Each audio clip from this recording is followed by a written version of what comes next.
Hello tout le monde! Bienvenue dans les années 1900, la belle époque! Honnêtement, ça me fâchait trop de pas avoir fini le siècle, fait que je me suis dit, gars, bonus, surprise! Je vais vous faire donc en extra 1900, 1910 et 1920.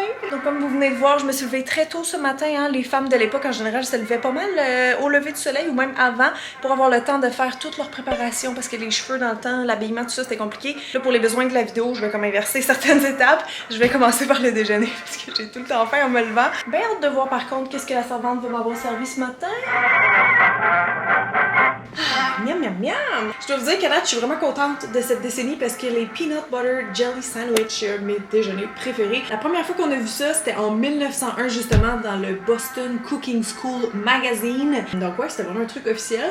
Sucré, salé, qu'est-ce que tu veux de plus? C'est tellement bon. Mais l'histoire de la crème de blé, la connaissez-vous? C'était une usine de farine en fait que ça allait vraiment pas bien là, ils perdaient de l'argent et tout. Ils ont envoyé 10 boîtes comme ça à New York pour vendre dans les épiceries. Les acheteurs pensaient que ça allait pas du tout marcher et ils avaient envoyé de la farine aussi avec. Ben le lendemain, ils ont rappelé, ils ont dit envoyez plus de la farine, envoyez-nous juste de ça. Fait que ça a été un franc succès. Moi en tout cas, j'aime beaucoup, c'est un déjeuner que je me fais régulièrement. Tiens, pourquoi pas terminer mon déjeuner avec une petite clémentine? Oui, parce que la première fois qu'on a vu ça illustré dans un livre de botanique, c'était en 1902. Mais il y a aussi eu plein d'autres inventions côté déjeuner dans les années 1900. Et oui, il y avait tout d'abord le toaster qui va super bien avec du pain, le pain pomme d'ailleurs 1890 qui veut dire Pride of Montreal, et sont aussi nés à cette époque les céréales de riz soufflé. Dans le temps de s'habiller et moi quand je pense aux années 1900 je pense à une silhouette très féminine, tu sais des couleurs pastel, les beiges, les blancs, les petits roses pâles, les perles, les fleurs, tu sais tout ce qui est vraiment très considéré féminin, que ce soit une robe ou une jupe, ça va toujours être une coupe longue donc qui va jusqu'aux pieds. On commence par contre à perdre un peu plus de volume là, tu sais donc ici mettons il y a beaucoup de layers, ça serait parfait pour un look genre 1800 kek, mais dans les années 1900 la silhouette commence à s'allonger puis à être de plus en plus simple donc j'aurais peut-être juste eu mettons cette section là dans le bas tandis qu'en haut, là, on peut y aller avec des froufrous, pis tu sais, ben de la garniture. J'ai envie d'essayer ça qui était dans mes costumes, parce que j'ai pas beaucoup de robes, tu sais, qui vont jusqu'aux pieds. Celle-là, je pense qu'elle est assez longue. On l'avait pris d'ailleurs pour ma vidéo 1930 où la silhouette était pas mal androgyne. Là, c'est le contraire, on va y aller tout en courbe. Bon, évidemment, à l'époque, il aurait fallu que je mette un corset puis toutes sortes d'étapes là, de sous-vêtements, mais je vais m'en passer. Ok, en réalité, elle arrive pas flush à mes pieds, mais c'est quand même le plus long que j'ai, fait qu'on va y aller avec ça. Ok, pour le haut maintenant, j'ai deux options. Donc j'ai ça, qui est vraiment ton sur ton, la dentelle full populaire à l'époque, fait que ça marche au bout. Peut-être si je le rentre en dedans, parce que la taille était très marquée, ça c'est super important. Sinon j'ai ça ici, qui est très girly, qui fit au bout, genre le volume comme ça sur les bras c'est parfait, plus manches longues. Dans le temps c'était pas vraiment des manches courtes, là c'était plus long. Assez couvert là, tu sais, même au niveau du cou, fait que ça c'est trop décolleté, je sais pas si je le mets à l'envers. Ça fait moins 1900. Ok, puis là vous allez rire, mais il va falloir que je m'ajoute du padding parce que dans le temps, ce qui était populaire, c'était la silhouette en S. Genre vraiment de profil, ça faisait comme un S. Donc toute petite taille, grosse fesse, gros sein. Mais ce qui était particulier, c'est que le chest était vraiment bombé, là, comme un oiseau. Ça faisait quasiment un effet monoboob. Alors il faut que je me rajoute un petit peu d'épaisseur. Normalement, il aurait vraiment mis des espèces d'inserts comme ça, là, un peu plus cute, qui auraient inséré dans le corset pour donner cet effet-là. Comment je fais pas?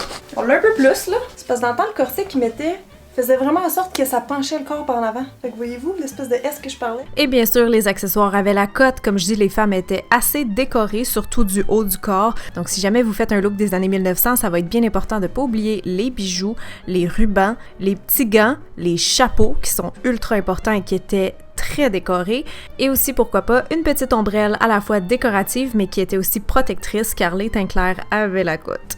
Gang, je capote déjà, puis on a même pas fait les cheveux puis le maquillage, c'est tellement beau! C'est un bel addon que mes gants fit parfaitement avec mon petit top. La jupe ça marche, comme je dis, elle est juste un petit peu trop courte, mais j'ai quand même mis ça avec mes petits souliers beige là pour rester ton sur ton. Là j'ai cette ceinture là que j'ai enlevée d'un pantalon que je me demande, je peux-tu faire un genre de choker avec parce que ça habillerait un peu plus? Comme je dis, c'était rare ici que c'était très dénudé. Tu sais, ça passe-tu ou ça fait trop ceinture?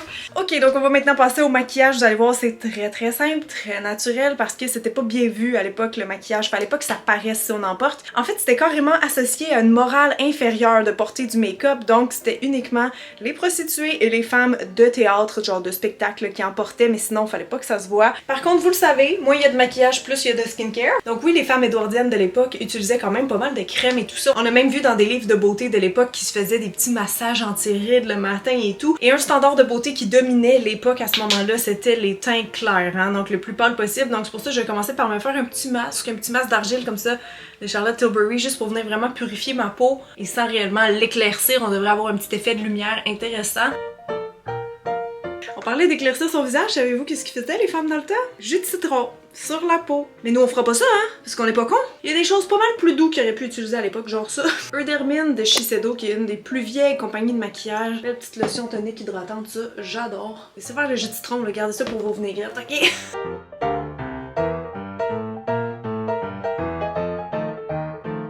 Donc une fois mon petit massage du visage fait, on va se lancer d'abord avec le teint. Moi j'ai utilisé une bébé crème pour faire un effet naturel, mais dans le temps il aurait utilisé probablement uniquement une poudre, donc moi j'unifie avec bébé crème Cachan et je viens poudrer par la suite avec une poudre libre qui a un petit effet lissant et matifiant. La seule couleur que je vais employer c'est du rouge bien sûr qu'on mettait à l'époque sur les joues et sur les lèvres également, mais il faut vraiment l'estomper pour faire un effet un peu stain, un effet teinté plutôt que de voir la matière. Comme les sourcils étaient pas mal à l'état naturel dans le temps, j'ai décidé de remplir les miens avec un crayon puis un gel pour leur donner un aspect plus fourni, comme s'ils avaient jamais été épilés, puis même dans le temps, si on voulait les foncir, on pouvait utiliser du fusain. Ici, vous me voyez en train de noircir mes cils qui sont naturellement blonds pour les besoins de la cause, mais en réalité, c'est un anachronisme parce que les mascaras, même en cake comme ça, avaient pas été encore inventés. Oh, ici, vous vous demandiez, le vernis à ongles, comme on le connaît aujourd'hui, n'était pas encore inventé, mais c'était important quand même de maintenir ses cuticules et ses mains propres, bien entretenues. À l'ère édouardienne, on avait conservé les cheveux très longs de l'époque victorienne, mais par contre, ça c'était réservé uniquement comme pour la maison, par exemple quand on dormait, parce qu'en public, les femmes avaient tout le temps des cheveux relevés, que ce soit un petit chignon très simple ou quelque chose de très élaboré. Il fallait en tout cas idéalement qu'il y ait du volume, beaucoup de volume, parce que vous avez vu le genre de chapeau que les femmes portaient à l'époque, c'était tellement gros, on dirait qu'il fallait que les cheveux transparaissent un peu à travers. Donc le look que j'ai envie d'essayer avec vous aujourd'hui, c'est celui des Gibson Girls qu'on appelait, qui était un peu une espèce de standard de beauté de l'époque. Je vais essayer de donner un peu de texture à mes cheveux là, fait que je vais utiliser des petits produits comme ça volumisants. Selon votre texture de cheveux, peut-être vous allez avoir besoin de crêper comme moi. Je vais commencer par sectionner une bonne section de cheveux en avant parce que c'est avec ça qu'on va pouvoir faire notre bouffant. Et là, on va aller chercher juste la section derrière ça en laissant des cheveux en bas. On prend juste le milieu dans le fond. La partie qu'on vient de sectionner, on va l'enrouler sur elle-même pour se faire un petit chignon rond là, bien parfait au milieu de la tête. Maintenant, pour m'aider à avoir un peu de texture puis que ça tienne bien, je pense que je vais aller friser mes cheveux avec un tout petit fer comme ça. Vraiment des petites sections, puis on viendra crêper même après parce qu'il va falloir comme enrouler toute cette section-là vers l'arrière. Ok, là c'est le bout un peu stressant parce que ben, j'ai mes petites bouclettes, mais il faut qu'il y ait beaucoup plus de volume puis de texture si je veux que ça tienne. Fait que je vais venir les crêper. Je viens de me voir la tête, hey, c'est épouvantable. Mais là, où ça me stresse, c'est que soit on n'utilise rien puis on enroule ça comme sur eux-mêmes, ou dans le temps, ils utilisaient surtout des genres de postiches, là, je sais même plus comment on appelle ça. J'avais ça dans le temps, j'ai fouillé partout dans ma maison puis j'ai plus ça. Les seules affaires que j'ai qui pourraient m'aider, que j'ai trouvé dans mon sous-sol, c'est de l'espèce de bourrure comme ça puis ça. Parce que si vous avez une base en forme que vous pouvez attacher, bien sûr, ça vous sert de base, tu sais, pour venir enrouler les cheveux autour. Je vais faire des tests puis je vous dirai qu'est-ce qui a marché au final.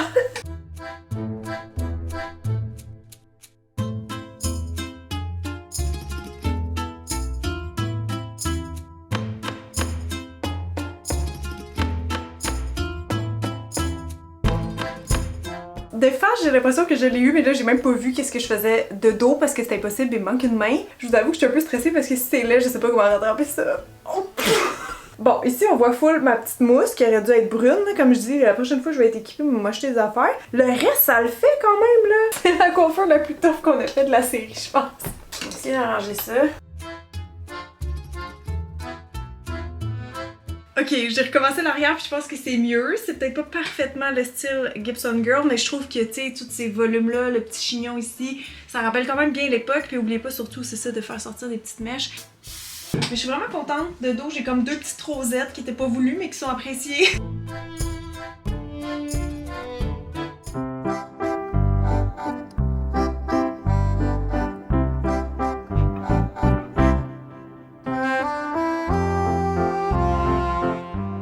Et sérieusement, je trippe sur mon look. J'espère que vous êtes aussi fan que moi. C'est tellement beau cette époque-là. J'ai l'impression que je pourrais embarquer dans le Titanic live, mais ça va être dans la prochaine décennie par contre. Fait que fini les folies, là j'ai faim, on s'en va dîner! Savez-vous qu'est-ce qui est apparu dans les années 1900?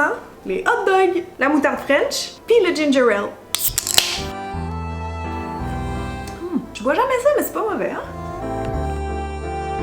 Bon appétit! On dirait que ça n'a aucun rapport avec mon look. C'est sûr que je salis ma robe, au secours. Je vais me salir. Fait que oui, le hot dog a été introduit à la St. Louis Fair au Missouri en 1904. C'était comme une exposition mondiale, puis quand j'ai lu ça, honnêtement, ça m'a tout de suite rappelé le film de Judy Garland, Le Chant du Missouri. Pas qu'elle mange des hot dogs dedans, mais elle chante Meet me in St. Louis, Louis, meet me at the fair. Fait que j'avais exactement c'était quoi à cause de ce film-là. Je suis sûre que Judy s'est retournée dans sa tombe avec cette interprétation médiocre, mais bon. Aime ça les vieux films, moi, qu'est-ce que tu veux? Puis mettons là qu'on y était vraiment à la fair de Saint-Louis, qu'est-ce que j'aurais pris comme dessert? Un popsicle! Pour vrai, dans le temps, ils appelaient pas ça de même, je pense que c'était des epsicles qu'ils appelaient ça, mais ouais, ça a sorti dans les années 1900. Ah, c'est froid! Bon, ben c'est bien beau tout ça, mais faut que je travaille, hein. Peut-être que je commence ma journée, là. À l'ère de la deuxième révolution industrielle, les femmes étaient massivement employées dans les usines, souvent malheureusement mal payées et possiblement maltraitées, mais elles pouvaient aussi faire des métiers dits plus conventionnels comme enseignantes, servantes, infirmières ou sages-femmes. Dans les moments marquants des années 1900, à part la fameuse Fair de Saint-Louis, au Canada, il y a l'Alberta et la Saskatchewan qui ont été officiellement créées. Il y a aussi la première caisse populaire en Amérique du Nord qui a été créée, Desjardins. Au Québec, la loi sur l'âge du travail est passée à 13 ans pour les garçons et 14 ans pour les filles. L'HEC est créé en 1907. Le pont de Québec s'effondre durant sa construction et tue malheureusement 90 personnes. Et finalement, en 1909, les Canadiens de Montréal, la fameuse équipe de hockey, est créée.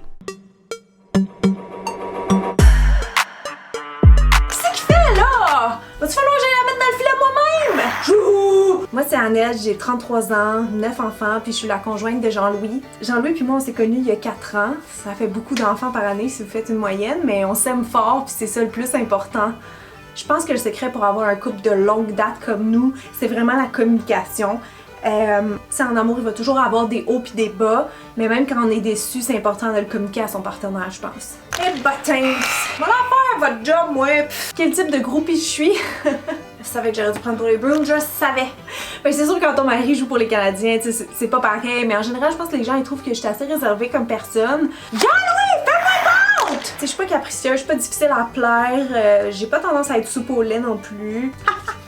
Je me sens bien dans une estrade, mais tu sais, c'est vraiment les gars, les vedettes, fait que je leur laisse toute la place qu'il faut. Go, let's go!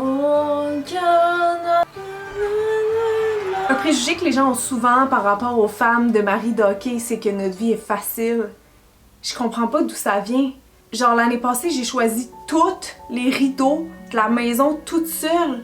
Genre tout matcher, les couleurs, les tissus, c'est tough! Genre c'est laborieux, les gens s'en doutent pas. Pis tu sais, moi excusez, je suis vraiment tannée que le monde jalouse notre vie, tu sais comme... C'est pas facile, tu sais, je suis comme toute la journée à la maison, j'ai aucune reconnaissance pour ça. Wouhou! Jean-Louis, bébé! La partie va finir, ça te tente-tu de déniaiser? C'est parce qu'il reste 2 minutes là. Je dirais que oui, je m'entends bien avec les autres femmes des joueurs. Il y en a juste certaines, là, comme Cynthia, me fait chier. Quand elle arrive au game avec sa petite sacoche Chanel, là, j'ai juste envie d'y slugger en face. En plus, ça se maquille mal. Genre, ça se voit qu'elle est maquillée. C'est tellement une prostituée. Allez, montre-moi le cabane. Pat? T'es où? Bonjour. Ta réaction, c'est... c'est a good or a bad? Aimez-vous mon large postérieur et mon buste d'oiseau? Pas de commentaire? Es-tu attiré par les femmes de cette époque? Non. C'était assez sincère, c'est assez rapide même. Oh, c'est too much. C'est too much, ok. J'ai l'air d'un crémage à gâteau, genre? Ouf! Il fait chaud. La petite madame, elle s'est déveillée-tu légèrement parce que pour faire à souper, ça va être comme too much, le chapeau, le foulard, les petites gants, imite. Donc oui, c'est déjà l'heure de préparer le souper, puis j'ai eu de la misère sur le coup à trouver vraiment qu'est-ce qu'on mangeait spécifiquement au Québec en 1900, mais je suis tombée sur des menus du Château Frontenac, voir qu'est-ce qui servait à leur invité à cette époque-là, fait que je vais m'en inspirer un petit peu. En fait, j'ai choisi de faire un Salisbury steak, mais version vegan. Le Salisbury steak, ça venait d'être inventé il y a quelques années et je me suis dit que ce serait parfait si on y allait un peu inspiration menu Frontenac parce que c'était quand même très viandeux, là. À l'époque, ce qui servait, là, ça allait vraiment du porc qui était très populaire, à la volaille, en passant par le bœuf, etc. Faut se rappeler aussi à l'époque, évidemment, que beaucoup de familles au Québec dépendaient de la chasse pour leur nourriture. Il y avait aussi des potagers. À Montréal, plus particulièrement, avec les vagues d'immigration qu'on a connues dans ces années-là, même avant ou après, la nourriture commençait vraiment à se diversifier également. En tout cas, le menu du Château Frontenac à Québec nous confirmait que les plats s'en venaient de plus en plus cosmopolites avec les sardines à l'indienne, les soupes françaises et les bouillis anglais.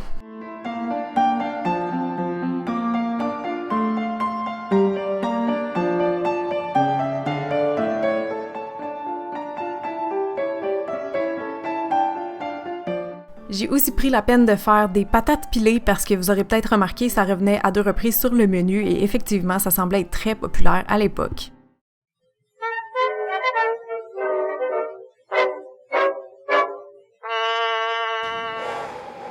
Oh my god! Je pense que c'était définitivement le souper qui a été le plus long à préparer de toute ma série. Genre, c'est clair que dans le temps, il y avait plus de temps pour faire la bouffe. Tu sais, on a vu après ça que ça s'est vraiment accéléré, là. Je me rappelle des années 70, on a fait genre un hamburger helper, fait que là, on n'est pas encore là, mais ça a l'air tellement bon. Je suis quand même fière de moi, c'est juste qu'il fait particulièrement chaud et humide aujourd'hui, alors ça se ressent un petit peu dans ma coiffure. Petite salade du jardin, très très bon. Potage, parce que les crèmes de légumes à l'époque étaient vraiment populaires. Et le dernier, mais non le moindre, on va goûter à mon petit faux steak Salisbury. Je suis vraiment surprise de la texture. C'est dense pis ça se tient là, vraiment comme une boulette d'hamburger. La sauce c'est bonne. Ça reste une version vegan avec des lentilles et tout, fait que c'est pas une imitation parfaite, mais pour vrai c'est vraiment bon pis c'est sûr que ça bourre. Il se donnait du mal dans le temps, mais écoute, c'est très bon.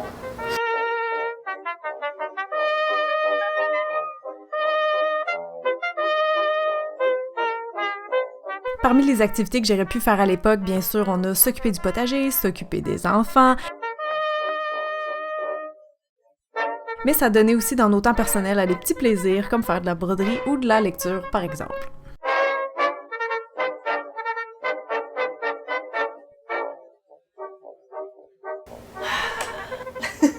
Ah ben ça fut une belle journée, gang! C'était vraiment intéressant de faire un petit saut dans le passé. Honnêtement, je pense pas qu'on appelle ça la belle époque pour rien. C'était quand même un moment, effectivement, où tout était un peu plus calme et plus positif. Juste avant la prochaine décennie, en fait, qui, comme vous le savez, contiendra la Première Guerre mondiale. Fait que, franchement, je dois dire que j'ai bien aimé. Par contre, je me disais en cuisinant, ah ça, tel appareil, telle affaire, tu sais, mon four, comment il est fait. C'est sûr que dans le temps, c'était pas comme ça. Donc ça devait être 1000 fois plus compliqué. Ça me faisait questionner, en fait, est-ce que les gens dans le temps, même s'il y avait moins de divertissement, ça paraissait pas genre il y avait aucun me time juste parce que dans le fond toutes les tâches de la journée prenaient plus de temps. C'est juste se coiffer, et là j'en peux plus, il faut vraiment que j'enlève mes bob épines. Mes cheveux sont tous après tomber, mais tu sais, d'apprendre l'art de se coiffer comme ça, de faire ça à chaque jour, ça devait être vraiment prenant. Je me demande si les gens trouvaient ça fastidieux, tu sais, de faire ça à tous les jours. Aussi, au contraire, ils trouvaient ça le fun de se pouponner. Parce que même si j'adore perso le look de cette époque-là, faut dire que les femmes étaient comme assez attriquées, merci, hein. Et moi, j'étais même pas encore ça aujourd'hui, puis j'en peux plus, là, de cette jupe qui me remonte dans les côtes. Les cheveux aussi tout crépés. Oh, j'ai tellement hâte d'enlever ça. Mais en tout cas, c'était bien le fun. J'espère que vous avez apprécié aussi. Puis ben, likez si vous voulez voir le plus vite possible l'épisode suivant, soit 1910. Bye tout le monde!